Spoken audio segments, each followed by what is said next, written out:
Hello students, मैं आपका अपना केमिस्ट्री टीचर शेखर सर आप लोगों के लिए आज केमिस्ट्री का बहुत ही बेसिक कंसेप्ट लेके आया हूँ, जो कि इनऑर्गेनिक और ऑर्गेनिक केमिस्ट्री दोनों में हेल्पफुल होता है। और ये भी हिंदी मीडियम और इंग्लिश मीडियम दोनों बच्चों के लिए है और इजीली आप आसानी से समझ सकते हो। पहली बात करूँ मैं हाइब्रिडाइजेशन संकरण की।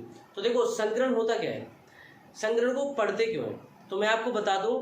संकरण जो है वो हम किसी भी मॉलिक्यूल अणु की जो ज्योमेट्री होती है ना, ज्योमेट्री समझ रहे हो, ज्यामिति, उसकी आकृति और किसी भी मॉलिक्यूल की स्टेबिलिटी, इन सबको जो एक्सप्लेन करता है, जो व्याख्या करता है, वो कौन करता है? हाइब्रिडाइजेशन करता है।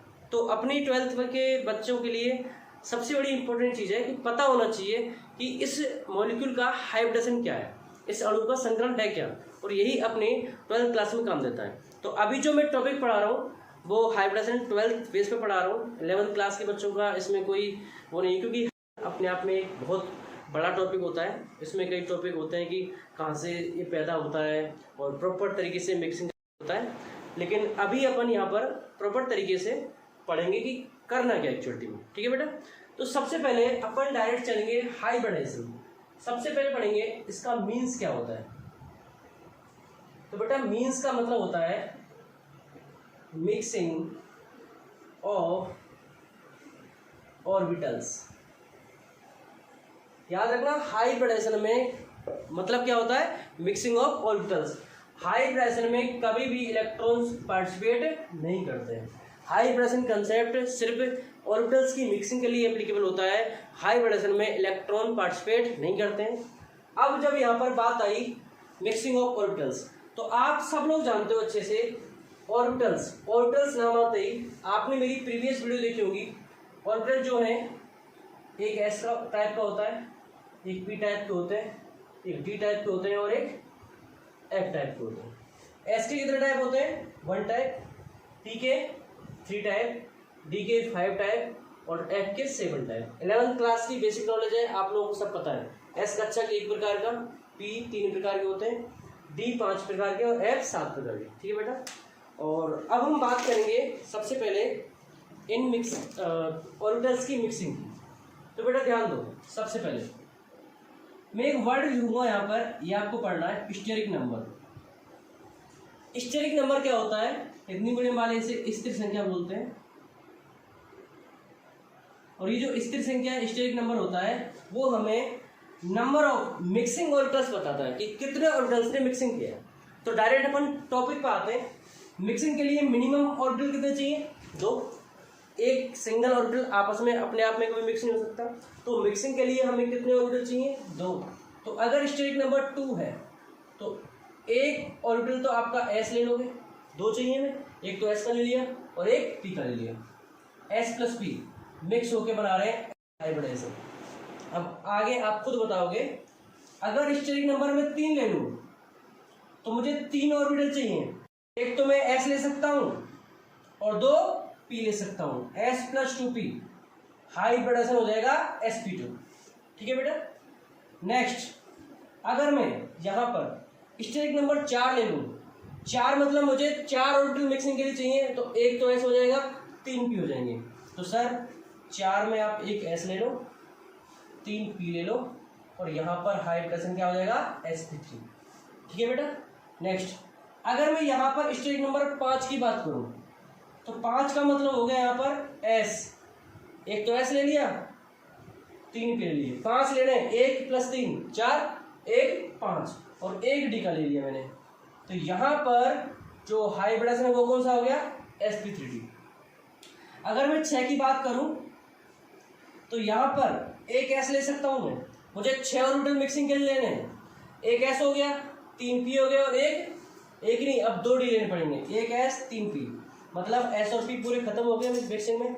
4 हो गए, कितने और चाहिए? 6 माइनस 4 2 और चाहिए, तो 2 हमने डी के लिए और यहाँ बन गया sp3d2 हाइब्रिडाइजेशन। जनरली आपको 6 तक ही करना है, आगे भी होता है, 7 भी होता है होने को।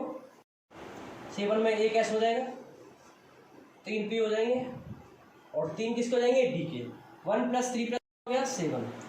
आपको तो बस नंबर देखना है, नंबर देख के चूज करना है। एक पहले ये ले लिया, फिर इनमें से ले लेंगे, फिर इनवर्स ले लेंगे, जितने आते जाए उस हिसाब से हाइब्रिडेशन हो जाएगा। तो यहाँ हो जाएगा sp3d3 हाइब्रिडेशन। अब आपका 12th क्लास में सबसे बड़ा जो काम पड़ता है ना, वो ये पड़ता है कि आपको पता लगाना है कौन सा मॉलिक्यूल कौन से हाइब्रिडेशन में प्रेजेंट है, या इस अणु का क्या संकरण हो सकता है। आपको तो बस मॉलिक्यूल का या किसी भी स्ट्रक्चर का संकरण निकालना है, हाइब्रिडेशन निकालना है। तो उसके लिए आप लोगों को पता होना चाहिए ये। अगर आपको स्टेरिक नंबर पता है, मैं आपसे बोलूँ स्टेरिक नंबर 2, आप सीधे बताओगे sp2, स्टेरिक नंबर 3 पे हाइब्रिडेशन sp2, स्टेरिक नंबर 4 पे sp3, स्टेरिक नंबर 5 पे sp3d, स्टेरिक नंबर 6 पे sp3d2, 7 पर sp3d3। आपको अगर स्टेरिक नंबर ऑफ ऑर्बिटल्स पता चल जाए कि कितने ऑर्बिटल मिक्स हो रहे हैं, तो आप तुरंत बता दोगे कि सर कौन सा हाइब्रिडेशन या कौन सा संकरण होगा। अब जो मेन बात है वो हमारा स्टेरिक नंबर कैलकुलेट करना रह गया है। हमें करके स्टेरिक नंबर को पता लगाना है कि स्टेरिक नंबर क्या है। 2 है तो sp है, 3 है तो sp2 है, 4 है तो sp3 है, 5 है तो sp है, 6 है तो sp3d2 है और 7 है तो sp3d3 है। तो अब यहाँ पर नेक्स्ट चलते हैं हम हाउ टू कैलकुलेट हाइब्रिडेशन में। तो बेटा अब यहाँ पर जो हम कंसेप्ट पढ़ने वाले हैं वो हम बात करेंगे कि हम किसी भी मॉलिक्यूल का स्टेरिक नंबर कैसे कैलकुलेट करें। तो बात करते हैं how to calculate hybridization. Hybridization को कैसे कैलकुलेट करें, संकरण कैसे निकालें किसी भी अणु का। तो देखो सबसे पहले हाइब्रिडेशन के 2 केस होते हैं। मैं बात कर रहा हूं केस फर्स्ट की और एक होता है केस सेकंड। सबसे पहले हम केस फर्स्ट पढ़ेंगे। केस फर्स्ट होता है when structural formula is given. Structure का मतलब होता है संरचनात्मक सूत्र, संरचनात्मक सूत्र। और दूसरा जो केस होता है when molecular formula is given. Molecular formula का मतलब होता है अणु सूत्र। ध्यान समझना हिंदी मीडियम वाले बच्चे। अगर तुम्हें एक केस तो हो सकता है तुम्हें कोई संरचना दी हुई हो और एक केस हो सकता है तुम्हें कोई अणु सूत्र दिया हो। अब बहुत सारे बच्चे बोलेंगे सर मॉलिक्यूलर फॉर्मूला में स्ट्रक्चर फॉर्मूला में डिफरेंस क्या होता है। तो सुनो, अगर तुम्हें CH4 ऐसे दिया हुआ है, अगर CH4 में तुम्हें बंद दिखाई दे रहे हैं तो ये तो CH4 का क्या हो गया, संरचनात्मक सूत्र, समझ गए। और अगर तुम्हें CH4 डायरेक्ट दिया हुआ है तो ये CH4 का क्या हो गया, अणु सूत्र। मतलब जिस संरचना में जिस स्ट्रक्चर में अगर बॉन्ड प्रेजेंट होते हैं और बॉन्ड प्रेजेंट होते हैं तो उस स्ट्रक्चर को उस फॉर्मूले को बोलते हैं स्ट्रक्चर फॉर्मूला। और जिस चीज में हमें बॉन्ड नहीं डायरेक्ट फॉर्मूला दिया हुआ है उसे बोलते हैं मॉलिक्यूलर फॉर्मूला। आपके पास 2 ही केस हो सकते हैं, या तो आपको मॉलिक्यूल इस तरह स्ट्रक्चर दी हुई होगी या आपको मॉलिक्यूलर फॉर्मूला दिया होगा। तो नेक्स्ट बात करते हैं आगे। अब बात करते हैं सर अगर आपका स्ट्रक्चर फॉर्मूला गिवन है तो हम स्टेरिक नंबर कैसे कैलकुलेट करेंगे, मींस हाइब्रिडेशन कैसे निकालेंगे। तो देखो बेटा इसका एक सिंपल सा स्टेरिक नंबर का फॉर्मूला होता है। वो क्या होता है, वो होता है सिग्मा प्लस लॉन पे। मैं एक लाइन बोलूँ तो कि अगर आपको स्ट्रक्चरल फॉर्मूला गिवन है तो आपको उस स्ट्रक्चर में एक तो सिग्मा बॉन्ड और लोन पेयर कितने प्रेजेंट है ये निकालना है। अगर तुमने निकाल लिया कि उस मॉलिक्यूल में या उस स्ट्रक्चर में कितने सिग्मा बॉन्ड प्रेजेंट हैं और कितने लोन पेयर हैं, इन दोनों को जब टोटल करोगे तो आपको मिल जाएगा क्या, स्टेरिक नंबर। और स्टेरिक नंबर मिलते ही आप क्या निकाल दोगे, हाइब्रिडेशन। क्या निकाल दोगे, हाइब्रिडेशन। अब मैं यहाँ पर आपको बता रहा हूँ एक छोटी सी बेसिक नॉलेज दे रहा हूँ कि अगर एक ए और बी के बीच सिंगल बॉन्ड होता है इसे बोलते हैं सिग्मा बॉन्ड। अगर 2 मॉलिक्यूल्स के बीच, 2 एटम्स के बीच डबल बॉन्ड होता है तो बता दूं पहला तो बनता है सिग्मा फिर बनता है पाई, वही ओवरलैपिंग कंसेप्ट आ गया। और अगर कहीं पर 2 एटम्स के बीच 3 ट्रिपल बॉन्ड प्रेजेंट है तो बीच वाला तो होता है सिग्मा और ऊपर वाले होते हैं पाई। इन तीनों में अगर फोकस किया जाए, चाहे सिंगल बॉन्ड हो, चाहे डबल बॉन्ड हो, चाहे ट्रिपल बॉन्ड हो, इन तीनों में सिग्मा बॉन्ड कितना है, एक ही सिग्मा बॉन्ड है। तो पहला कंसेप्ट तो तुम्हारा डाउट आता है वो खत्म कर दिया कि किसी भी स्ट्रक्चर में सिंगल हो, डबल हो, ट्रिपल हो, सिंगल में भी एक सिग्मा होता है, डबल में भी एक सिग्मा 1 पाई होता है और ट्रिपल बॉन्ड में 1 सिग्मा 2 पाई होते हैं। तो सिग्मा कितना हो गया 1। नेक्स्ट चलते हैं। और लोन पेयर आपको पता ही है, किसी भी एटम पर जो उसके खुद के इलेक्ट्रॉन पेयर होते हैं उसे क्या बोलते हैं, लोन पेयर होते हैं, जो कि उस एटम के सेल्फ होते हैं, वो बॉन्ड में बनाने में पार्टिसिपेट नहीं करते। नेक्स्ट बात करते हैं एग्जाम्पल की। तो देखो बेटा, सबसे पहले मैं CH4 ले रहा हूँ। अगर तुम्हें CH4 की स्ट्रक्चर दी हुई है ऐसे, ठीक है, CH4 की स्ट्रक्चर दी हुई है तो आपको क्या करना है, कितना बॉन्ड है, single, 1 sigma, 2 sigma, 3 sigma, 4 sigma. आपको लोन पेयर दिखाई दे रहा है, नहीं दिखाई दे रहा। टोटल फॉर्मूला लगाएंगे, कितने सिग्मा आ गए, 4, लोन पेयर कितने हैं, 0, 4 + 0 कितना आ गया, 4, और 4 स्टेरिक नंबर आ जाए तो हाइब्रिडेशन कौन सा बताया मैंने अभी, sp3। बहुत ही सिंपल, सबसे सिंपल तरीका है। अगर आपको स्ट्रक्चर दी हुई है तो आप देख के बता सकते हो। मैं एक एग्जांपल और दूं, H2O का।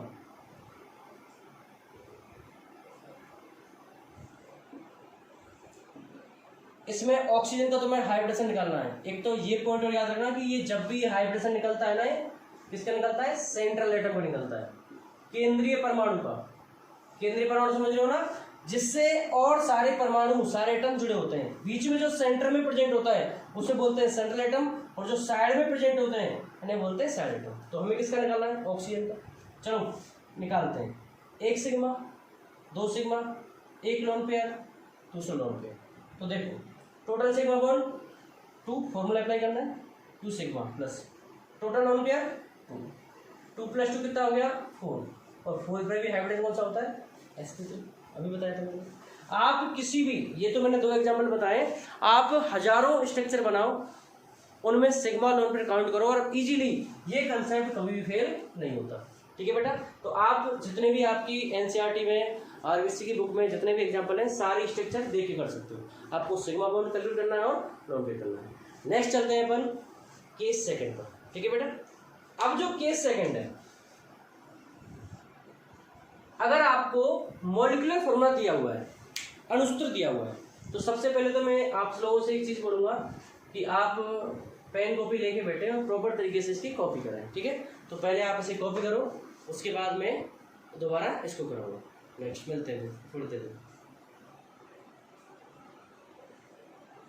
स्टार्ट करूंगा केस नंबर सेकंड। तो जैसा कि आप लोगों को पता है, केस नंबर सेकंड में when molecular formula is given, अगर आपको अणुसूत्र दिया हुआ है, तो अणुसूत्र दिया हुआ है तो सर क्या करेंगे, तो इसके लिए बहुत ही सिंपल सी ट्रिक है, और ये जो ट्रिक है बहुत अच्छी ट्रिक है, मतलब सबसे शॉर्टकट तरीका है हाइब्रिडेशन कैलकुलेट करने का। तो देखो स्टेरिक नंबर कैसे निकाल, half V + M - C + A, इसको बोलता हूँ VMCA कंसेप्ट। क्या बोलता हूँ, VMCA कंसेप्ट। याद रखने में बहुत ईजी है, half V + M - C + A। ठीक है बेटा, अब कितनी सिंपल है वो समझेंगे। V का मतलब क्या होता है सर, ये जो V वैल्यू है, इस V का मतलब क्या होता है, तो फॉर्मूले में जो V का मतलब होता है वो होता है number of valence electrons present on central atom. Central atom पर कितने वैलेंस, जो सेंट्रल एटम है उसके बैलेंस में कितने इलेक्ट्रॉन प्रेजेंट है, उसे क्या बोलेंगे, V बोलेंगे। हिंदी मीडियम वाले, केंद्रीय परमाणु के बाह्यतम कोश में उपस्थित इलेक्ट्रॉन, जो आपका केंद्रीय परमाणु है बीच का, उसके बाह्यतम कोश में कितने इलेक्ट्रॉन उपस्थित हैं। ठीक है, अब ये कैसे निकालेंगे, तो इसकी एक मैंने ट्रिक बनाई है, इसकी भी सिंपल सी ट्रिक है। CNO 456 कार्बन कौन से ग्रुप का होता है, 14, 14वें ग्रुप का, कहे सीताजी गए सुनो प्रभु। नाइट्रोजन 15वें ग्रुप का होता है, 15, नेपाल, पाकिस्तान, ऑस्ट्रेलिया सब टिके। इसके लिए तुम्हें पता है आवर्त सारणी, पीरियोडिक टेबल की नॉलेज होना जरूरी है। ऑक्सीजन फैमिली आपको पता है, ओल्ड स्टाइल से टिको। कार्बन फैमिली के बैलेंस इलेक्ट्रॉन कितने होते हैं, टोटल 4, नाइट्रोजन के में 5, और आपके ऑक्सीजन के में 6। इसका मतलब ट्रिक बन सकती है CNO 456। ठीक है, एक तो आप ऐसे निकाल सकते हो। दूसरी ट्रिक, और ये तो 14, 15, 16 ग्रुप की हो गई, 17, 18 की। टेलोरियम जो होता है ट्रिक बनाने के लिए आपको पता है ये भी 16 ग्रुप का होता है, ओल्ड स्टाइल से टी वाला। आयोडीन जो होता है वो 17 फैमिली का होता है, और जिनोन जो होता है वो किसका होता है, 18 फैमिली का। ठीक है, 18वें ग्रुप का होता है। इसकी ट्रिक बन गई टैक्सी नंबर 618, 678। ट्रिक क्या बन गई, taxi number TIXC, taxi number 678। तो V को याद रखने की 2 ट्रिक काफ़ी है, और मेन ट्रिक से आपको पूरी जितने भी क्वेश्चन होंगे वो आपके सामने सॉल्व करके बताऊंगा। तो CNO 456 वैलेंस इलेक्ट्रॉन की ट्रिक है, याद रखना। एक ट्रिक ये भी होती है C432, लेकिन ये संयोजकता की वैलेंसी की ट्रिक होती है कि कार्बन कितने बॉन्ड बनाता है, 4 बॉन्ड, नाइट्रोजन 3। ये नंबर ऑफ बॉन्ड्स की ट्रिक है, लेकिन मैं किसकी निकाल रहा हूँ, इलेक्ट्रॉन्स की, CNO 456। ठीक है बेटा, तो दोनों अलग अलग है, ये वैलेंसी के लिए होती है, ये बैलेंस इलेक्ट्रॉन के लिए होती है, याद रखो। ठीक है, अब याद ऐसे भी दे सकते हो सर, 2 ट्रिक हो गई, कंफ्यूज हो गए तो आप लोग जानते हो कि बैलेंसी और बैलेंस इलेक्ट्रॉन में से ज़्यादा कौन होता है, बैलेंस इलेक्ट्रॉन ही होते हैं। बैलेंसी तो उतनी लिमिट होगी, इलेक्ट्रॉन्स ज़्यादा होते हैं। तो 4, 3, 2 में और 4, 5, 6 में से बड़ा कौन सा वैल्यू है, 4, 5, 6। तो बड़ी जो वैल्यू है ये किसके लिए, बैलेंस इलेक्ट्रॉन्स के लिए, वो किसके लिए हो जाएगी, बैलेंसी के लिए। नेक्स्ट बात करते हैं सर, V की वैल्यू पता चल गई, M की वैल्यू आते हैं।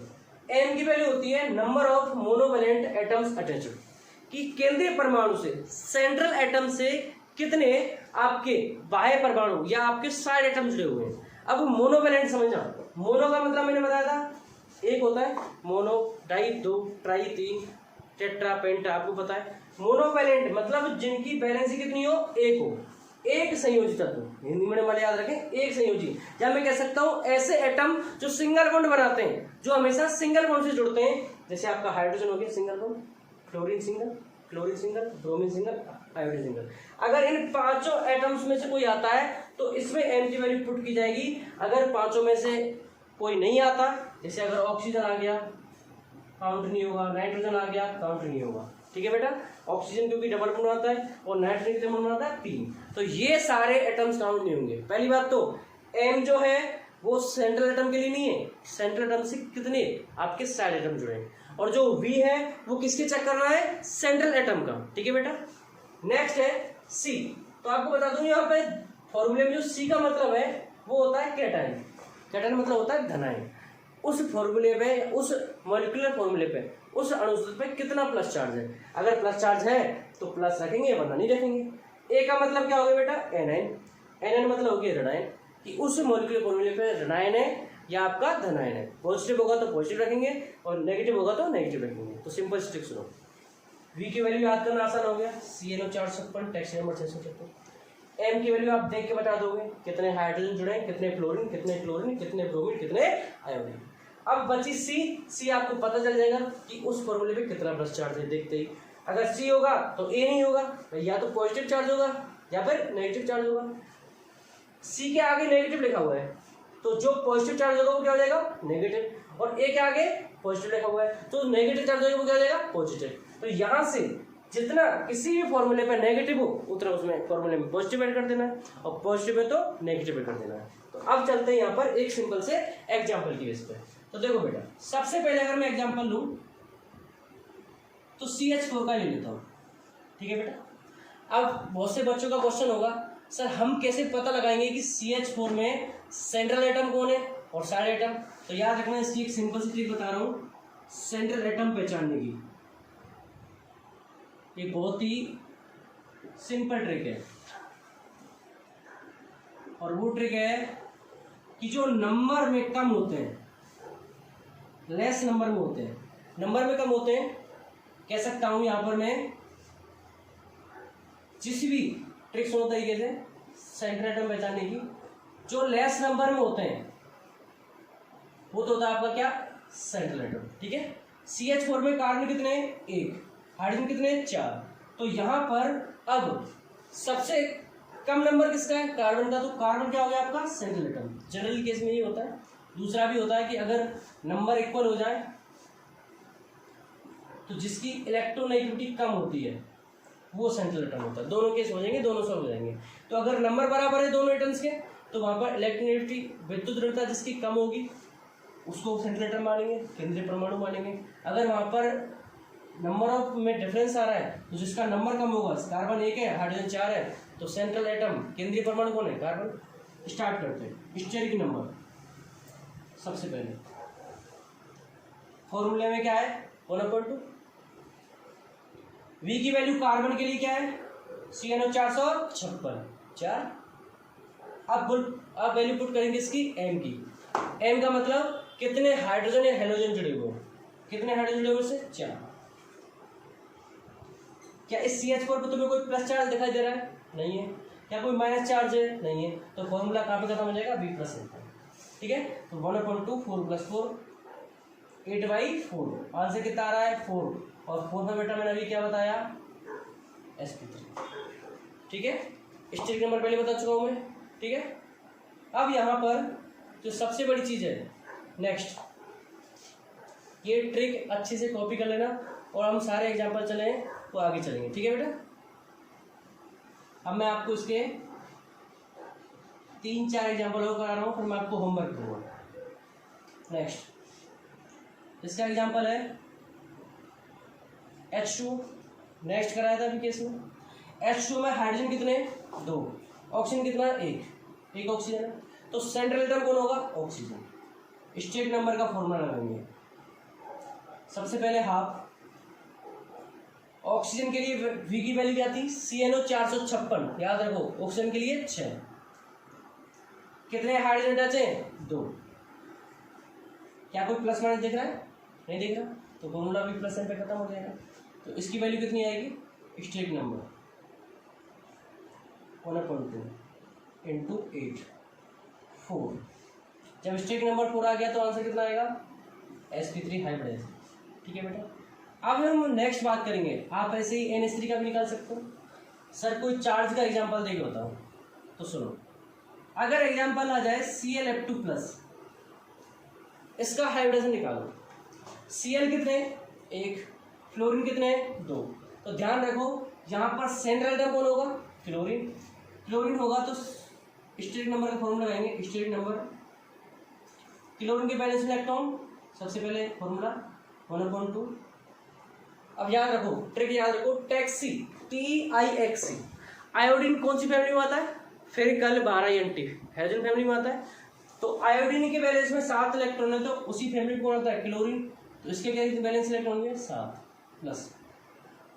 याद रखना, क्लोरीन सेंट्रल एटम है और ये दो फ्लोरीन क्या है? Side atom. ठीक है, साइड एटम समझ रहे हो? बाय परमाणु। इसी क्लोरीन से कितने जुड़े हुए हैं? 2 फ्लोरीन। मैंने बताया था कि M में अगर हाइड्रोजन हो, फ्लोरीन हो, क्लोरीन हो, ब्रोमीन हो, सब कुछ हो सकता है। यहाँ पर 2 हेलोजन है, उनमें से एक सेंट्रल एटम काम कर रहा है और एक साइड एटम का। 2 फ्लोरीन जोड़ दिए, 7 + 2 प्लस है। तो प्लस का मैंने क्या बताया था? माइनस कर रहा। 7 + 2 - 1 1/2 8 4। आंसर क्या आया? sp3। आप इस फॉर्मूले से कितने भी क्वेश्चन कर सकते हो, मैं कह रहा हूँ कुछ भी निकाल सकते हो। नेक्स्ट एग्जांपल दूं मैं आपको। प्लस की जगह मैंने माइनस कर दिया, आप निकालो। स्टेरिक नंबर का फॉर्मूला अप्लाई करना है, मुश्किल से 10 सेकंड का काम है। 1/2 क्लोरीन के बैलेंस इलेक्ट्रॉन 7। कितने क्लोरीन अटैच हैं? 2। माइनस क्या करना है? प्लस। 7 + 2 + 1 कितना हो गया? 10/2। आंसर क्या आ गया? 5। 10/2 कितना आ गया? 5। कौन सा हाइब्रिडेशन? sp3। आप इस फॉर्मूले से किसी भी चीज़ का हाइब्रिडेशन निकाल सकते हो। हाँ, अब मैं आपको कुछ बताना चाहता हूँ कि ये जो फॉर्मूला है वो कहाँ वैलिड नहीं हो सकता, वो भी बता दूँ, क्योंकि कई बच्चों के क्वेश्चन आएंगे सर ये फॉर्मूला यहाँ वैलिड नहीं होता। तो मैं बता दूँ, अगर वो कंपाउंड ड्रैगो कंपाउंड है, वहाँ ये फॉर्मूला एप्लीकेबल नहीं होगा। सेकंड, अगर उसमें सेंट्रल एटम 1 से ज़्यादा है, वहाँ ये फॉर्मूला एप्लीकेबल नहीं होगा। अगर थर्ड कंडीशन है, जो सेंट्रल एटम है वो ट्रांजिशन मेटल है। ट्रांजिशन मेटल समझ रहे हो? संक्रमण धातु तत्व। सीधी सी बात है, डी ब्लॉक का तत्व। अगर आपका सेंट्रल एटम डी ब्लॉक का है तो भी ये फॉर्मूला एप्लीकेबल नहीं होता। ठीक है बेटा, और अगर किसी भी मॉलिक्यूल में ऑड इलेक्ट्रॉन आ रहे हैं, जैसे अभी तो 8/2 आ रहे थे, 10/2 आ रहे थे, अगर कहीं पे 7/2 आ जाए तो वहां पर ये फॉर्मूला एप्लीकेबल नहीं होता। ये 4 कंडीशंस में फॉर्मूला एप्लीकेबल नहीं होता। ड्रैगो कंपाउंड को ड्रैगो ही बोलते हैं हिंदी में। सेंट्रल एटम पता ही है, 1 से ज़्यादा हो। एग्जाम्पल दे दूँ, C6H6, इसे बेंजीन बोलते हैं। 6 कार्बन है, 6 हाइड्रोजन है, खत्म हो गया कंसेप्ट। क्योंकि यहाँ पर सेंट्रल एटम कितने? 6। कंडीशन क्या थी? सेंट्रल एटम 1 से ज़्यादा होगा तो फॉर्मूला वैलिड नहीं होगा। तीसरा है आपका डी ब्लॉक का एलिमेंट, ठीक है, इसे आप निकाल सकते हो MnO4 माइनस।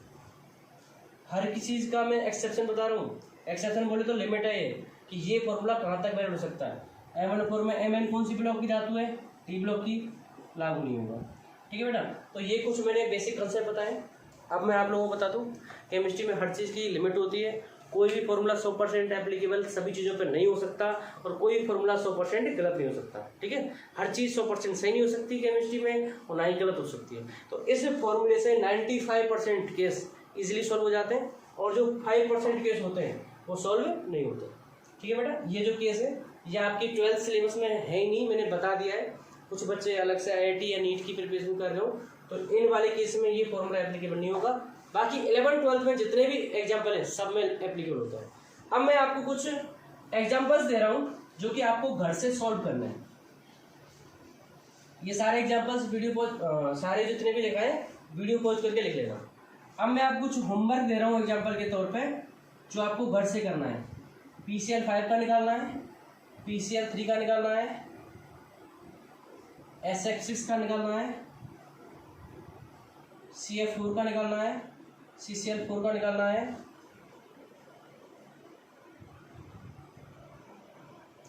XCOF4 का निकालना है, XCF2 का निकालना है, ClF2 प्लस का निकालना है, तो मैं खुद से निकालना है, SO4 2 माइनस का निकालना है, CO2 का निकालना है, NO2 का निकालना है। 1 2 3 4 5 6 7 8 9 10, तो आपके करीब 10 एग्जाम्पल हो गए। ये 10 के 10 आपको सॉल्व करने घर पे जाके, और मेरे को पूरा भरोसा है कि आप अगर इस फॉर्मूले को तरीके से समझा, एप्लीकेबल किया तो ये आंसर सारे आ जाएंगे। नेक्स्ट में इसके मैं कमेंट बता दूंगा क्या क्या आंसर आएगा, और अभी इसके आंसर मैं बताना चाहूँ तो बता सकता हूँ, लेकिन मैं बता ही देता हूँ। इसका आंसर आएगा sp3d, निकाल के देखना। इसका आएगा sp3, इसका आएगा sp3d2, निकाल के खुद देखने पहले। इसका sp3, इसका भी sp3, इसका आएगा sp3d2। इसमें ऑक्सीजन आया है, काउंट नहीं करना है, पहले कह रहा हूँ, मैं बता चुका हूँ मोनोवैलेंट में ऑक्सीजन काउंट नहीं करना है, तो ठीक है इसमें ऑक्सीजन काउंट नहीं करना है। इसका आएगा sp3d, इसका आएगा sp3, ये मैंने बता ही दिया था। SO4 2 माइनस का आएगा sp3, और इसका आएगा ऑक्सीजन आ गया, काउंट नहीं करना। तो कार्बन के वैलेंस इलेक्ट्रॉन कितने होते हैं 4/2, प्लस माइनस है ही, इसका आएगा sp। तो ये मैंने 10 एग्जांपल दे दिए हैं, सारे सोल्व भी करा दिए।